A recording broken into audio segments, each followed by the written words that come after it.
Miniature പാത്രങ്ങൾ കൊണ്ടുവന്നിട്ട് അത് വെച്ചിട്ട് ഞാൻ ഇന്ന് വരെ ഒന്നും ചെയ്തിട്ടില്ല.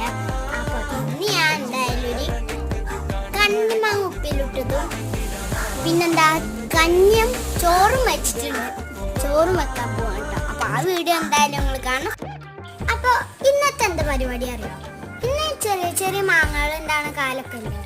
അപ്പോൾ ഇന്ന് നമുക്ക് ചെറിയ ചെറിയ കണ്ണിമാങ്ങകൾ പെറുക്കാൻ പോകട്ടോ. അപ്പോൾ ഞങ്ങൾ മൂച്ചിൻ്റെ ചോട്ടിൽ പോയിട്ട് കണ്ണിമാങ്ങകൾ പെറുക്കാം.